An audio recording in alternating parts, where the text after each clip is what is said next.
Michael Murphy began acting as a player with the Cork Shakespeare Company, aka The Loft, immersing himself in roles such as Twelfth Night's Malvolio, As You Like It's Touchstone, and A Midsummer Night's Dream's Oberon, even asking that age-old question, to be or not to be, in his turn as Hamlet.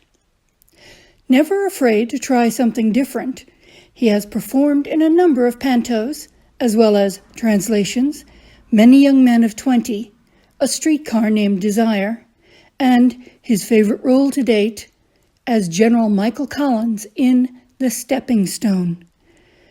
Turning his hand to producing, he brought successful productions of 12 Angry Men and The Odd Couple to Cork stages, to name but a few. Those who have ever heard Michael sing won't be surprised to know that he has also performed in musicals. Whether front and center in Dockers or coping with the strong women of Shawleys, he'll always face up to the challenge, even if it's ordering a pepperoni pizza while on a hijacked bus. Well, it was with the young offenders. But let's listen to the man himself.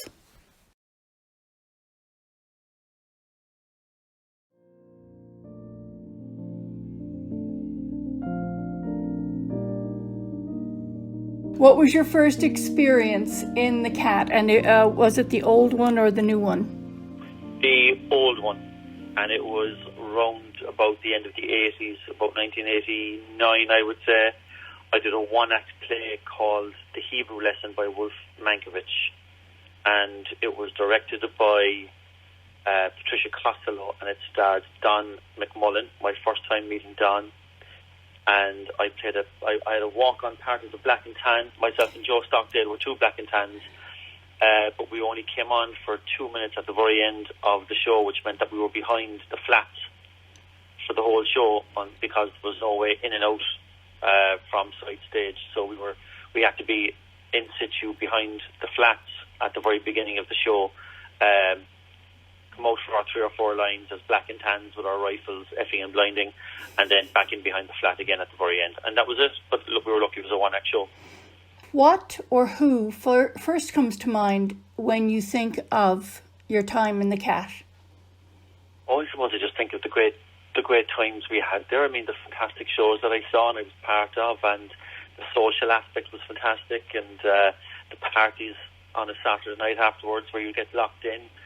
Mick O'Connor would keep you in there until all hours, and there was one occasion where I went upstairs to collect a bag, and I never made it back downstairs. And I woke up at 7 o'clock the following morning and had to break out of it. But yeah, they're like all the memories I have of the Cat Club are very happy ones. They were all good times. There was no bad times there. A couple of fights in there. I was never involved in them, but I saw one or two. But yeah, it was just a great place to be around, you know. Is there anything particular that would come to you as the funniest moment or the funniest thing that happened to you or around you when you were there?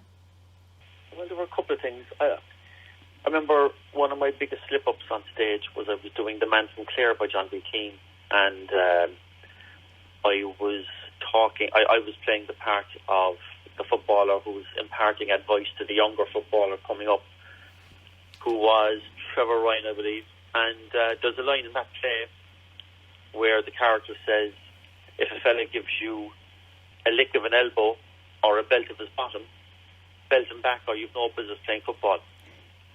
That's the line. Of course I got it wrong. I think it was the second night. I was so worked up about it. On the second night I looked squarely at Trevor in the face and I said, remember now, I said, if a fella gives you a belt of an elbow or a lick of his bottom, lick him back or you've no business playing football. And it got a bit of a laugh. I know I tried to hide the laughter, but we just plowed on, and I got so nervous about the line I made the same mistake on the final night. There you go. Licking bottoms. And another time, I remember I was doing a play with Bert Power and Dorgan, the play, and Linda Kenny was in it. It was called The Secretary Bird, and it was in July, height of the summer, middle of a heat wave, of course, best time to do a play. And I'm on stage in the old cat club, and I'm in a dialogue with Burr Power, and all of a sudden I can hear my car alarm going off outside the front door of the cat club. And I said, oh, Jesus, my car's being robbed. And I was in the middle of a speech, I think, and had to go right through. And eventually the alarm stopped going off. And I thought, okay, either the car's gone or, you know, something's happened. Oh, Jesus, or maybe they just stole a radio. And I was only after buying a new radio. It was my first car. I was so proud of it. At the interval, I ran down, and it just so happened that my wing mirror had been clipped, and that's what set off the alarm. But yeah, that was an interesting couple of minutes on stage, wondering if my car was going to be there when I got out. Is there anything else, before I ask you my last question, that comes to mind? No, just a very happy time. I'm sorry I didn't take more photographs. Do you know what I mean? But I thought that was kind of vain. Yeah. Photographs of yourself when you're on the show. Lots of people have scrapbooks now, which I envy. But no, I don't have many photographs, something like that. But there's some great shows there. The Whip Hand was a great success there, and we did Hamlet there with the Loft, which turned out very well. And God, there's a load of John B. Kings down there. So yeah, no, just all very happy memories. The last thing I just want to say is, you probably know that the Cat bills itself as the little theatre with the big heart. Any last thoughts on that? It's certainly been a great breeding ground for actors and directors. I know a lot of plays went on to bigger venues from the Cat Club. I remember I saw Michael McAuliffe as Flinny in the Cat Club, which went on to packed houses in the Opera House later, which was a fantastic show.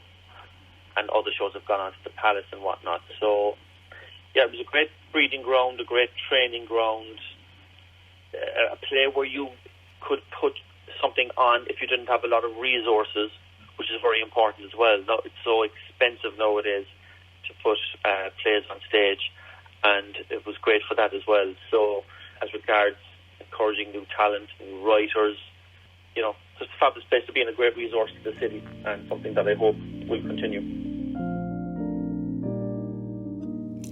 Picture together Joan Jett, rock star, with Cork's own Judy Donovan.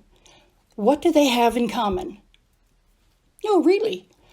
Both were nominated for Best Supporting Female Actor in a Feature in the Hollywood Dreams International Film Festival in glitzy Las Vegas in 2019.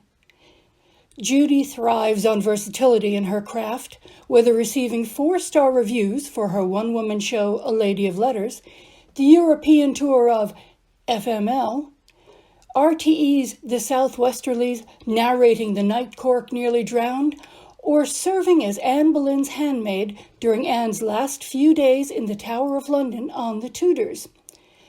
It's hard to know what she'll do next. Judy has also appeared in the Cork hit film The Young Offenders, as well as Series 1 and 2 of the television show. For me, Judy's droll, impromptu recitation of a poem, The Baby Fell Down the Plug Hole, will always be etched in my memory. Let's listen as she shares a few anecdotes from her own cat tales.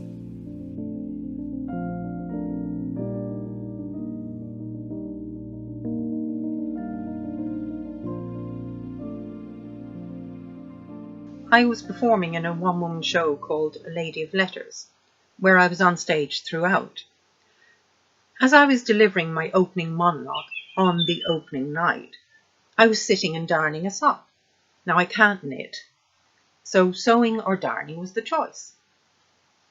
On the opening night, I was quite nervous, and as I finished my opening monologue to get up and go to my next move, I discovered I had darned my sock to the cardigan I was wearing.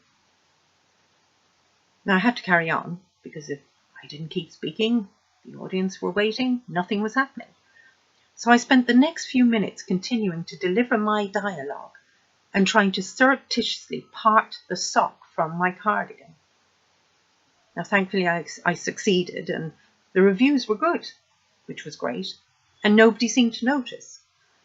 However, On the second night, the extra prop of a sewing box with a scissors inside was on stage. I had the pleasure of playing one of the witches in a Cork Shakespearean production of Macbeth.